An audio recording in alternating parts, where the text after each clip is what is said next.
श्रीकृष्ण सुदामा सुदामा श्रीकृष्ण होउछंती श्रेष्ठ बंधुत्वर उदाहरण। किंतु ए बंधुत्वर उदाहरण भितर गोटे प्रश्न आसे, कौन सुदामा सतरे स्वार्थपर थिला कि जेउथिपाई श्रीकृष्ण भाग चना को खाई देइतिला एवं जेउथिपाई अभिशापग्रस्त होई दरिद्र हेबाकू पड़िथिला, ना एथिरे तांको बंधुत्वर परिचय थिला? कौन थिला आसंतु जानिबा से विषय रे।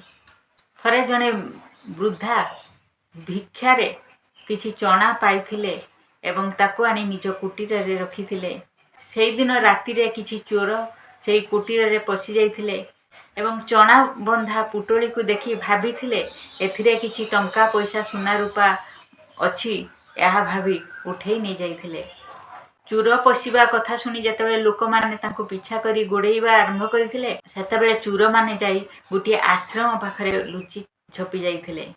काहेकि ना ऋषिंक आश्रम एमिति एक जगह जोंठारे किछि अनीति कार्य हुए नहीं, तेणु से जगार चोर मानू कई खोजी पाइबे नहीं, या भाभी चोर माने लुचि जाइथिले।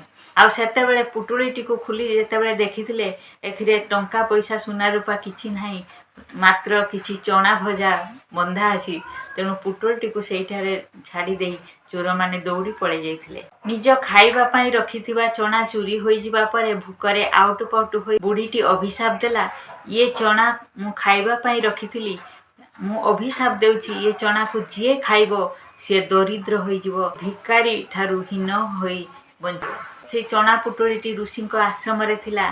श्रीकृष्ण और सुदामा से आश्रम रे जेतेबेले पहुंची थिले, आश्रम रे ऋषि पत्नी तांको खाइबा पई से चना पुटुळीटी देइथिले एवं कहिथिले तुमे दुई जण याको भाग करी खाइ नेबो। चना पुटुळीटी सुदामांक हाथ रे थिला। सुदामा जेतेबेले चना खुलिले सेतेबेले तांकर दिव्य दृष्टि से जानी पारिथिले ये चना होछि अभिशापग्रस्त, ये चना को जे खाइबो सी दरिद्र हेबो, भिक्षुक परि जीवन यापन करिबो। सेथिबाई से एक कथा श्रीकृष्ण को जणाइले नहीं एवं श्रीकृष्ण को भाग चना को निजे खाई देइथिले कि तांकर बंधु केबे दरिद्र न हो, भिकारी परि जीवन यापन न करू। सेथिबाई समस्त अभिशाप को निज मथारे थापी नै सुदामा श्रीकृष्ण को भाग चना को मध्य खाई जाइथिला। तेणु एठारे कथा उठे सुदामा स्वार्थपर थिला कि निजर सखा बा निजर बंधु श्रीकृष्ण को चना न देई तांको भाग चना को निजे खाई जाइथिला, ना से लुभी थिला। किंतु प्रकृत रे सुदामा बंधुत्वर परिचय देइथिला। निजे बरं भिकारी हो जाऊ, निजे बरं दरिद्र भावे जीवन यापन करू, किंतु निज बंधु को केबे दरिद्र हेबार से देखि पारिबो नहीं। तेणु मने मने ए चिंता करी श्रीकृष्ण को भाग चना को निजे सब खाई देइथिला एवं श्रेष्ठ बंधुत्वर परिचय देइथिला। श्रीकृष्ण सुदामांक एई कहानी रो विषय वस्तुटी आपण मानकु किपरि लागिला निश्चय जणांतु। एई भली सब कहानी को जानिबा पई मो चैनल को सब्सक्राइब करंतु। जय जगन्नाथ।